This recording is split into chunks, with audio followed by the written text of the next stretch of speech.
All right, JMart, what's up, man? It is Friday. Big week here for college football. Lots of games, lots to get to. But I got to start with you. I know you never pitched in the majors here, but you pitched some high leverage high school baseball moments. Does your heart just break for the pitcher yesterday? Like when we think about what happened in that Phillies Dodgers game and why sports is just must watch TV. When they do the replay to show the angle of how much room he had to throw the ball to first base, and you see the catcher point, and then you see the catcher's face like break in real time. Dude, it's like, and then you see the manager try to console him. And the whole thing, if it wasn't Phillies fans that were miserable, would almost have brought me to tears. The only thing that made me feel better for a second was thinking about how many Phillies fans made the trip to LA because I don't like Phillies fans. But dude, what were you thinking? No, I mean, like, look, this series was a lose-lose for me. I don't want either of these teams winning shit, in all honesty. But yeah, no, I've pitched in situations like that. I was a pretty good defender as a pitcher. Is one of my strong suits because you got to analyze the situation quickly. And realistically, you should know what you're doing once you get the ball before the pitch is even thrown. And this is an issue. Like it happens so often with pitchers. They just clearly have, specifically relievers, just clearly haven't practiced defending at pitcher. And he clearly hadn't. And do you think it's that more so than the moment? Definitely. I think he's a relief pitcher. He's a high leverage guy. His whole career is about pitching in the biggest situations possible, and he's good at it. Like Kerkering was amazing nails against the Braves last year. I think like he just didn't truly know what to do in the situation and absolutely fucked it up. Like you, as a pitcher, mine is always first base. If there are two outs, you are thinking first base when you get that ball. And God, the replay angle of it makes it so much worse because in real time, obviously he bobbled the ball. Like that's the reason he did it, to give him the benefit of the doubt. Like it wasn't like he thought the best play was at home, but he bobbled the ball in front of himself too. So it felt like, hey, I'll just throw the ball home. But it was so clear on the replay. And that's what made it 1,000 times worse because part of me thought like, oh, maybe that was the best play and he just made a bad throw. And it's like, no. You see, he had so much time. So that wasn't great. And then, this Cubs Brewer series is enough to drive somebody crazy. Now they're going to have Game 5 tomorrow night. What do you think of that series? You have an opinion on? Yeah, I'm a big Cubs guy. Have been, family from Illinois, love my Cubs. Those first two games are about as demoralizing of losses as you can have. And you should fully expect a team that gets just pummeled twice in a row to just bend over. They couldn't hit all series, first two games. Like they looked garbage offensively, garbage pitching.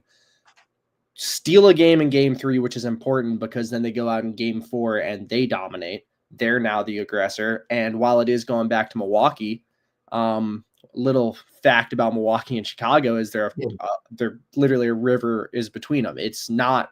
It's an amazing environment. These games are absolutely awesome. The fans. And momentum says Cubs. Like you would have to be crazy to say that the Brewers have any kind of momentum. The only saving grace for them is they have a day off, which could maybe cool the Cubs down. But the Cubs look like the best team right now.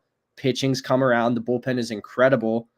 And yeah, I wouldn't I was just say that it probably really doesn't matter because the Dodgers are going to win that series, right? Unfortunately, I think I look at the teams left and like Blue Jays could maybe pull something off, but talent for talent, that Dodgers lineup is stupid good. And the pitching's like, again, they pulled Sasaki out of the bullpen out of their ass and he threw 5 innings of just shut down baseball. It gave me a chance to reminisce about how obviously Sagano wasn't going to be an amazing pitcher for the Orioles because it's like, when he was just gone to the Dodgers, it's like, yeah, there's that Sasaki guy. I forgot about him. He just comes in. Yeah. And then what about tonight? Like that is, saying baseball is must-see TV is kind of hard because to be fair, like I love baseball, but I love the starting pitcher. Like I'm not still young enough to remember when guys would go 7, 8, 9 innings and try to pitch the whole game. And we're running out of those guys, but we definitely get one tonight. Skubal in Seattle. If you got to bet $1 million on this game, which way would you go? I mean, look, Visited Seattle this summer. I love Seattle. Seattle's beautiful. I have a Cal Raleigh jersey over here just hanging up. I love Cal Raleigh, Arozarena. Brian Woo's probably one of my second favorite pitcher in baseball right now. I love Brian Woo. But it's Tarek Skubal in an elimination game. I mean, I think he gives up maybe 2 or 3 hits. Like it's like he is just you don't hit him. Like when he's on, he's untouchable, and I see no way he is not fully 120% on in this elimination game. Like it's crazy to say it, but I really do think the Tigers can make the ALCS here. Like it's nuts to say out loud, but I think they could. Well, it worked out perfectly for him the way the series, I think it's a better matchup than going against the Yankees or the Blue Jays. Seattle's going to throw out George Kirby. I don't think he's a slouch. I watched him pitch live. He just needs perfect command to really dominate. Like when he's on, it's because he's locating everything, and that's not what you want in an elimination game. Like I almost would feel better if Kirby. So to your point, he's going to be pitching like they're losing by a run already. Like you can't, like with no margin of error. If the Tigers get the lead tonight, I'm dying for this game to be 0-0 in the 6th inning and just like keep it going, because I feel like if the Dodgers get that lead 1-0, 2-0, yeah, Skubal's going to pitch with too much confidence, and the Mariners are going to be too tight. Can't wait for that game tonight. It does not happen often. Let me just double check what the line is right this second. It does not happen often in a game 7 or a game 5, whatever, deciding that the road team is going to be a favorite. It has gone down. They're minus 121 tonight. Feels like that's where all the money is going to be. It'd be really hard to bet against it. All right. Well, we shall see. That'll be the game tonight. Cubs Brewers tomorrow. Super excited. Yeah, before we get to college football here, the state of the NFL, I was ranting and raving here, no pun intended, that the Ravens aren't finished here. And part of the reason they're not finished is because I don't know who's a good team in the NFL. It can't be the Eagles after watching last night. But then again, the Eagles were number 1 in the power rankings up until 17-3 with however much time was left against the Broncos. Jackson Dart's like the best quarterback in the world. You know what I mean? Like, it's so hard to figure the league out. It's been a month. What are your thoughts here? Last time I talked to you, not to throw stuff at you, but you're like, yeah, I think the Packers are great. And now that's kind of flatlined. Are you still with the Packers? Do you have any idea what's going on? I mean, dude, you're right. Like the league, I don't know. There's so much parity, which parity is awesome. I love when like other like leagues are just, you don't know who's going to win like a quarter of the way through the season. And that's definitely the case right now. I couldn't tell you. Like, I feel like you put a gun to my head, I'd probably just have to say Chiefs just because I don't know who else I'd pick right now. But I don't think they're the best team. Like the only team I look at and say they're probably really good are the Bills. The Bills lost. Wait. Yeah, Bills lost. Pat's got him. But and they lost, frankly, like with the Patriots trying to give the game away. It would have been one thing if the Patriots beat them 37-34. It's like, all right, the Bills are banged up on defense, but their offense doesn't. The only time their offense really looked good was when the Ravens are up by 2 touchdowns and then played prevent defense. So, yeah, I don't know how good the Bills are. They're going to play Atlanta this weekend. It's just like whoever your favorite team is, like just take a deep breath. You still have a chance, right? No, I mean, it's still entirely fully open. Like I look at a team like the Lions, obviously still look really solid. I think that offense is just a well-oiled machine that's going to be hard to stop. But on the same side, I think the defense is kind of weak. Like it's just, they haven't really felt like a super preventative defense outside of what they do it 3 times a year where they just beat a team by like 50 points. And like, then you're like, oh, the defense is good, but you forget about the fact that the offense steamrolled the entire first half and it just demoralized the other team.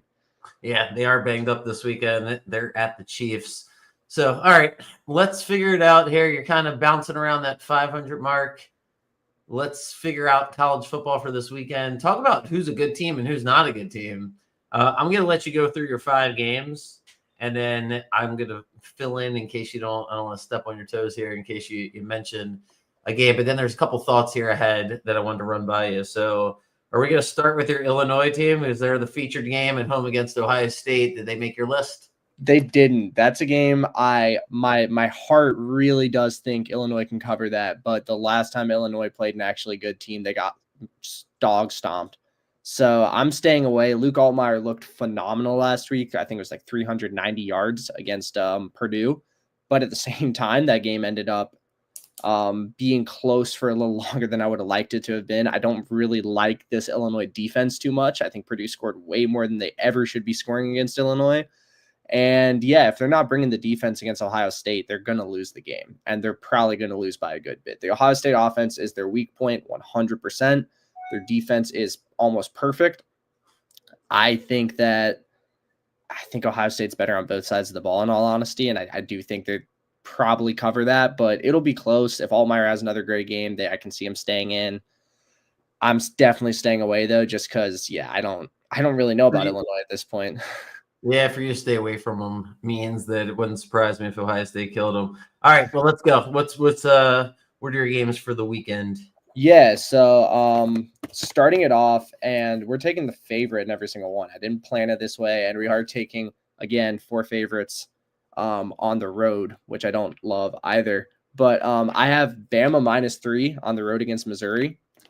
Clemson, do you want me to break them all down? Or you can go through them first.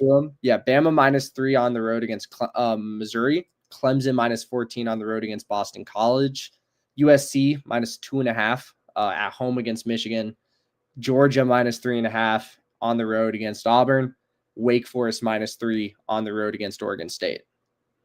Wake Forest -3 against Oregon State. Let's go backwards here because Wake Forest at Oregon State. Talk to me about that one, because if you're not gambling on that game, you're not watching it. So I don't think I've heard you bet on either of these teams. So what's got you going with Wake Forest? Well, Oregon State's 0-6, and I believe I did watch Georgia Tech kind of struggle against Wake Forest for, I think, 4 quarters. I think it was last week. So Wake Forest isn't a bad team. Oregon State definitely is. Oregon State is really bad. I don't know what's going on there. The storylines were all around UCLA for a couple weeks, so Oregon State kind of got to like operate under the radar for a little. Well, UCLA looks pretty solid right now. I almost bet on them, in all honesty, because I do kind of believe in them. But Oregon State does not. There's nothing good happening there. We talked about it a month ago, I think, with just these conferences. Oregon State and Washington State, like, their athletic directors have done them such a shitty job. It's so hard to recruit when you don't have a home. You're not part of a conference. You don't have these marquee games. So Oregon State, dumpster fire. You like Wake there. What about Georgia here? Georgia's -3.5. They're against Auburn. I'm assuming you think Georgia's just going to suffocate them on defense, because you never seem to have too much confidence in the passing game. Yeah, I think I watched Auburn, Oklahoma earlier this year, and Jackson Arnold is a fine quarterback. I really see, like, he's basically Gunnar Stockton. So Georgia defensively, both teams defensively, realistically, get to kind of play defense like they're playing against their own offense, which is super interesting. I think Auburn passes down the field a little more. Arnold's got a way better arm than Gunnar, but the mobility is about even, and they do keep it short with the passes often. Arnold can just take the top off better. That being said, Georgia's, in my opinion, way better defensively. And in my opinion, I really think they found something last week against Kentucky on offense. The short pass game was working incredibly well. It was able to then open up the deep pass game. I consider that a perfectly executed game script by Mike Bobo. And on top of all that, the run offense, in my opinion, is one of the strongest in the SEC. I don't think Auburn has a clear answer to that. I watched Oklahoma have pretty decent success running the ball early against Auburn, and then they were able to take the top off later. I expect Georgia to try and do the same thing. And yeah, it's 3.5 points. I think Georgia wins by a touchdown. I can tell you with certainty, in my classes yesterday, half of the people were in every single one besides one had a test in, because everyone's going to Auburn. I don't think there's going to be a massive home field advantage here. Georgia's traveling for this game. Is it a must-win for Georgia, basically? Didn't they have Ole Miss the following week? Yeah, we have Ole Miss coming up, and we're going to play Tech end of the season. That's on the road, too. And Georgia can't make a mistake against Texas either. So definitely you cannot lose the game before Ole Miss, in my opinion, at all. USC -2.5 against Michigan. USC lost a heartbreaker to Illinois last week. That knocked them off the undefeated. You think they bounce back, though? Yeah. No. Michigan, I've seen a good bit of Michigan too. The offense is Justice Hayes, the running back, phenomenal at Michigan. Bryce Underwood's been a decent passer. They haven't asked him to throw a lot. USC is the complete opposite. Michigan's going to have to score with USC. That offense is no joke. They have one of the most exciting offenses I've seen in a long time. I love their offense. Though the quarterback's Malachi Moore, I think. Really, really special. I don't think Michigan can keep up with the USC offense, and also the game just being at home. I think a lot of people are taking Michigan because they see they're ranked. USC is not. This game's going to be played in LA. I don't think Michigan's going to be able to really, again, hang with the USC offense. Already, Michigan's ranked 15th. If USC would have won the game last week, they're probably ranked 18, 19 right there. So I tend to buy that. You sold me Clemson -14. Clemson played a preseason game last week against the Belichicks. What a disaster that is in North Carolina.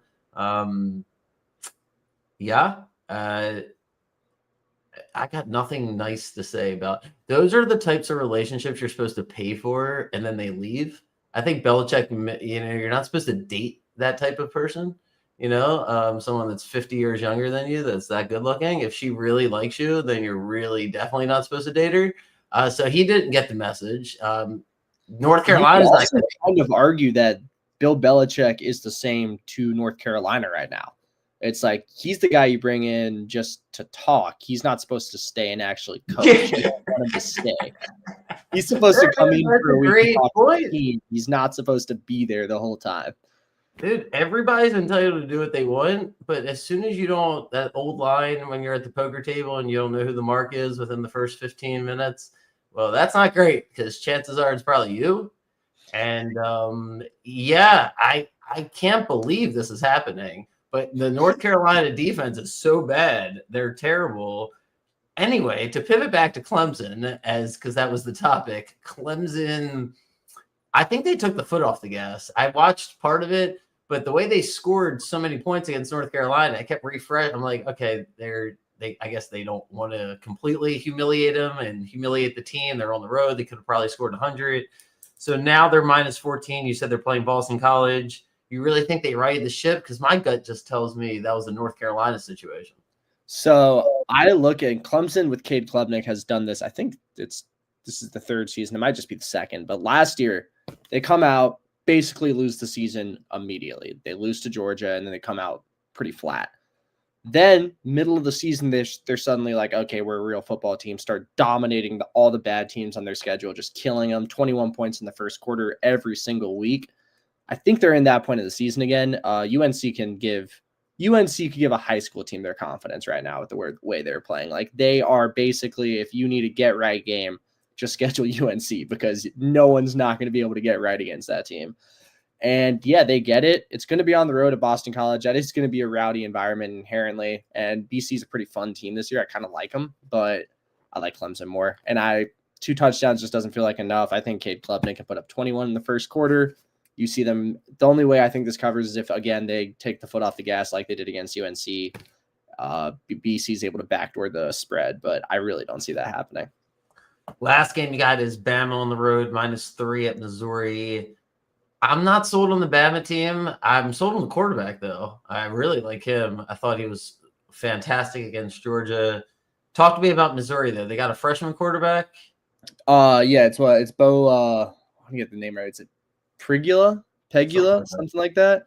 I remember watching him watched him opening night. I don't think they played anybody good, but he lit it up. That's a great environment. Like that, I can't wait to watch that football game because that one's a noon game.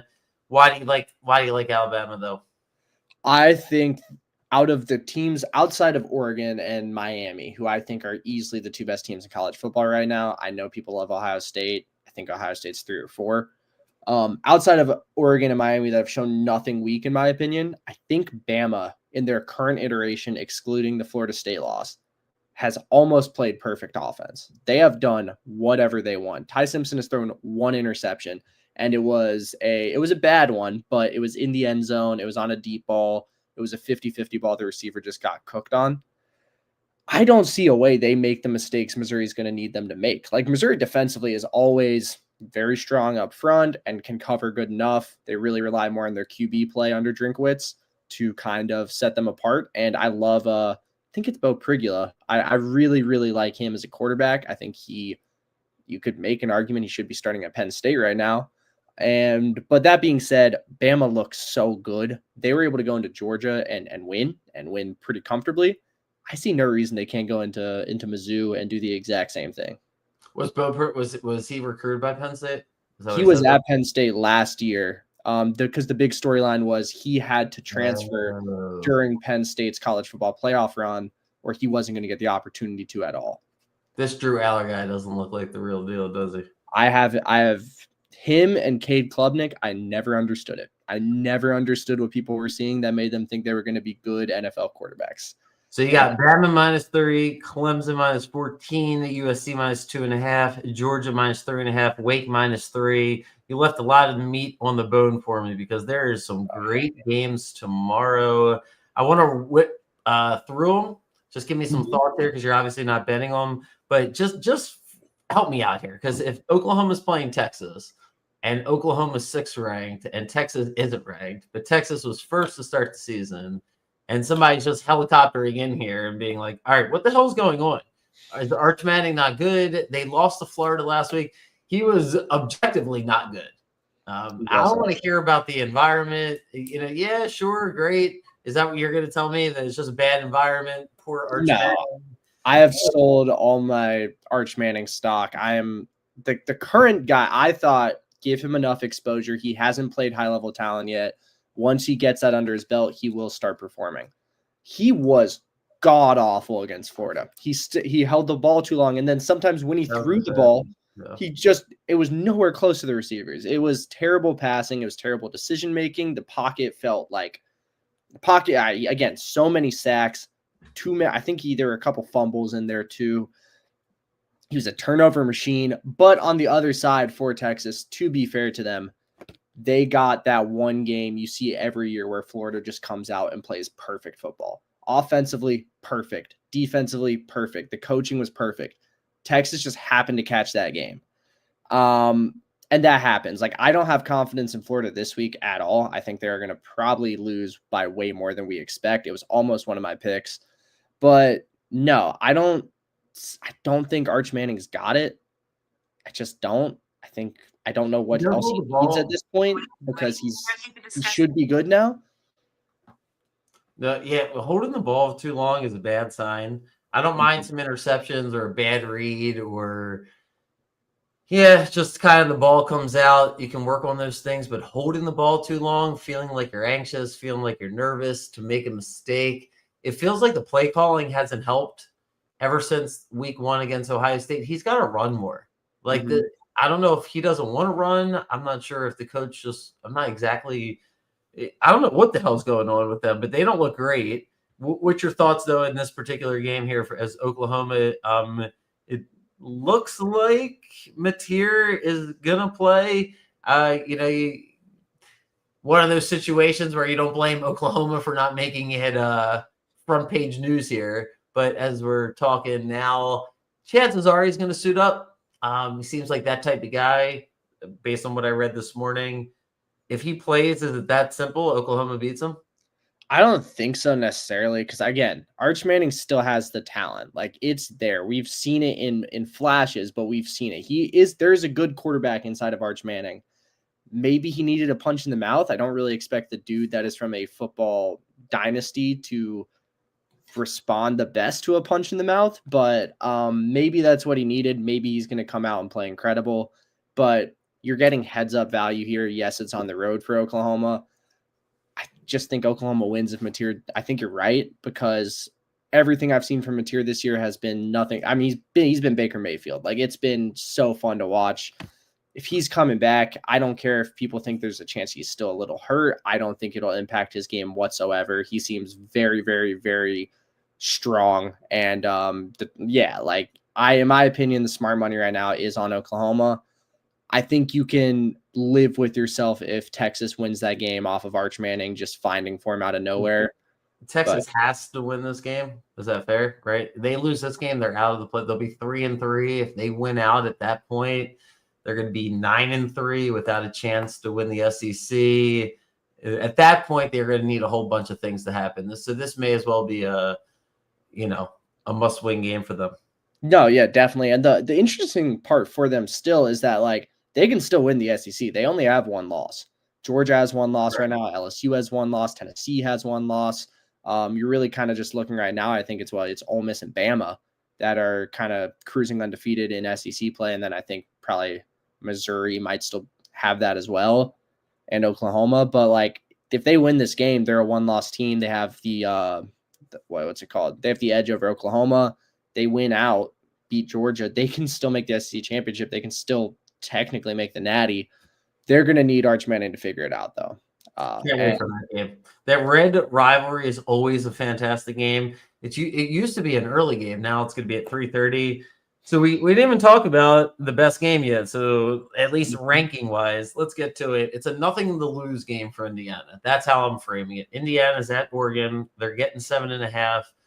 Oregon's the best team in college football is what everybody would say at this point, right? Like give or take an opinion here or there. Based on the way they've looked, especially that win against Ohio State, Dante Moore. So Oregon, and then when you factor in they're at home, that's going to be a big favorite, right? And then Indiana, last time people saw Indiana in a big-time spot, Notre Dame destroyed them. Indiana then destroyed Illinois, to be fair. That game was at home. Everybody was watching that game as far as a primetime game. So that's a memory in your brain. But if you're betting tomorrow afternoon, and you're thinking, man, can Indiana really keep this game close? Are they going to have to score 40 points to do it? Since you don't love the game, tell me what the strategy is for Indiana. Do they spread the field and just keep trying to score, or do they do some sort of ball control? Can they run the football against Oregon? How would you attack Oregon's defense? Yeah, again, we've talked about it. Oregon's got Dan Lanning, Kirby Smart's protege from Georgia, so the front seven is monstrous at Oregon. I said it earlier. I think Oregon and Miami are the two best teams in the country. I think Oregon's probably number one. They don't really have a part of their game I look at and say that's weak. I think if you're Indiana, you just got to come out, play your offense, and kind of just hope Dante Moore plays bad. And I don't think he will. Indiana generates really good pressure. You saw it in the Illinois game. Allmeyer was I think he took 8 or 9 sacks that game. Like he was just decimated back there.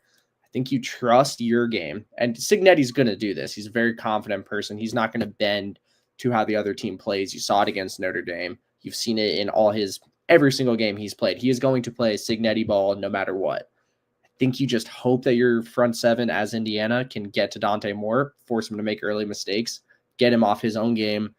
And Fernando Mendoza is an incredible quarterback. I think you kind of just need him to play the best game of his career. And that's how you win. Like this is a rare top 10 matchup where you have a touchdown spread. And I think there's good reason for that. Should be interesting. For sure. Can't wait to watch the games. Bunch of other interesting games. Florida's playing A&M. Arkansas is playing Tennessee. Although Arkansas can't really be in the category of interesting after what Notre Dame did to them. Iowa State lost last week. That was a tough game for you. I think most people were surprised to see that.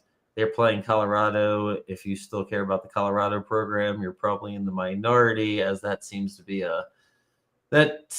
be not playing out exactly. If you went back, not trying to pick people when they're down, but after that TCU game, so I remember exactly where I was. I was at some sort of like flea market outside on that Saturday, and I'm like feeling like, damn, I compromised to go to the flea market. Like, obviously, this is not my idea to go to the flea market, but I'm like, is it time to go yet? I'm thinking, because I wanted to get home, and we passed that point. Like, now the game's already started. So now I've positioned myself near where TVs are, so I can at least watch the game. And sure enough, I'm like squinting because I'm like, is Colorado blowing out TCU? And you remember Travis Hunter made the interception right before. So that program was doing pretty good at that point. And then even when they were losing, the games were fun last year. This doesn't seem like a lot of fun. The Shador situations is not a lot of fun. Jaguars don't seem to be using Travis Hunter exactly the right way, even though he made a great catch. I mean, the dude seems like an electric deep threat. The issue is the Jaguars already have one of those. With Brian Thomas. I'm trying to figure out, like, I don't really know what their game plan is. I still think Travis Hunter is probably a better defensive back than he is a wide receiver anyway. Did you happen to hear the Manning cast where Eli said that Travis Hunter told him that he didn't practice? It was either Travis Hunter told him or one of the coaches at Colorado told him that he didn't practice on offense. Like Shador would just give him like a hand signal. Yeah. Like, what kind of program is going on? Anyway, I say all that to say Iowa State's probably a good bet, except Iowa State's quarterback ran out of bounds last week to end the game. I don't know if you saw that. But, No, saw that. Yeah, no, it was really, really, it was, oh, God. I guess Cincy's a better team than I thought they were, honestly, because I still can't really explain that outcome at all. Last but not least, Arizona State's at Utah. BYU is at Arizona. South Carolina, LSU, Kansas, Texas Tech. A lot of late games at night. Be careful about all those games because they all feel like, you want to take the favorite, especially that BYU game. They're at Arizona. They're the undefeated team. Arizona team is good. I like Arizona. Fafita was supposed to be like the breakout guy last year at Arizona, their quarterback. He's having that year just a year late. His arm talent is ridiculous. If you just want to watch a dude chuck a ball 50 times a game, just go put on a game. And then Arizona State gets no respect. They're still 8.5-point dogs at Utah. Feels like a big number there. So they're good at keeping it within a possession. Again, the way they play it's so methodical that they're pretty good at that. I think people are betting on Utah figuring something out after last week. Specifically the quarterback. What's his name? Can't think of it, but I don't really buy that. Is it Levitt? That's Arizona State, but Utah's is like begins with like I want to say the guy that's been there for 35 years, but I think he's finally gone. What was his name? Cam. Yeah, he was there for decades. I think he's still there. I think he got hurt again. So the quarterback is 25, I believe, and that's part of the reason that they're probably the 19th. I mean, that's got to be the number one edge in college football before the season starts. Like, all right, who's got the oldest quarterback? Like in a video game, you can sort by like overall, go by age instead for college football quarterbacks. Carson Beck's over here. He's now a super senior and like having the best year of his career. Like, good. That's a good example of know how to have a friend and then get rid of your friend after a friend serves a period of time. But keep your eyes on the prize. He's lighting it up in Miami. Seems free. Seems like he's doing what he wants to do. And that involves throwing big touchdown passes. Miami looks good. They're not playing this week. Florida State's also playing. I didn't mention them. Florida State's going to give you, if you're picking Florida State games right, shit, good for you. They're up and down. All right. How many people you think are watching this? What's the casual person watching this Tigers Mariners? Because it's Scooble. The total's 6. I feel like you got to be like a baseball junkie tonight to watch this game. Friday night. The casual is watching it to see if Cal Raleigh hits a home run. They don't care about Tarek Skubal. They would prefer if Skubal had the worst game of his career. I do kind of pity the casual sports fan tuning into MLB playoffs because they don't score a lot. And when they do score a lot, it's never really back and forth.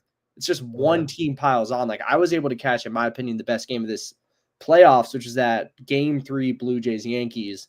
Blue Jays are up 6-3. Blue Jays make an error. 6-1. Judge puts one off a foul pole. Like that game was electric, but you don't see that often. That's been one of the few games where I've been like, this is actually the whole time not just a pitcher's duel. That Dodgers-Philly series is the series where you finally have to break it up if you're the Phillies. You're like, we just don't have enough punch. This was the year to catch the Dodgers. They couldn't get over the hump. And they're just a little too old now, I feel like. Like the lineup just they're going to get worse every year from now on. They haven't replenished well. Wheeler was hurt. Apparently, I didn't even know about that. He was hurt for the series. Like, this is going to happen more and more. They're in a really weird spot. And then, like, again, the NL East looks super weird all of a sudden because I don't know what the Mets are doing. I don't think the Mets know what the Mets are doing. The Marlins look pretty good. The Nationals also look pretty good, and everyone should be expecting the Braves to bounce back once they get healthy. We could look at a world where like the Phillies or Mets finish 4th next year, and you have like Braves, Marlins, other team, or Braves, Nationals, other team. That window in sports, I wonder if the Tigers regret it to bring it back home. I wonder if the Tigers regret it tonight. The one reason I would go with the Mariners, and I don't know how this turn more into a Tigers Mariners conversation. But the reason I go with the Mariners tonight is for the karma of the Mariners trying to get over the hump. I thought the Mariners went into this year and really the past couple years that have been trying to add on, trying to figure out where can we. And I thought the Tigers at the deadline should have added a couple things. I thought the Tigers 100%. didn't. So I'm going to take the Mariners tonight, and I feel like the game will probably just go under. It'll be like 3-0, 3-1. But I would take the Mariners, and plus I don't want to bet against the Mariners at home. Yeah. So, all right. Appreciate you. We got your games. We'll put them out there. Bama, Clemson, USC, Georgia, and Wake. Yeah. And, good luck, everybody. I'll see you guys in the morning. I see ya. Or I should say Sunday, but all right. See you, buddy. See ya.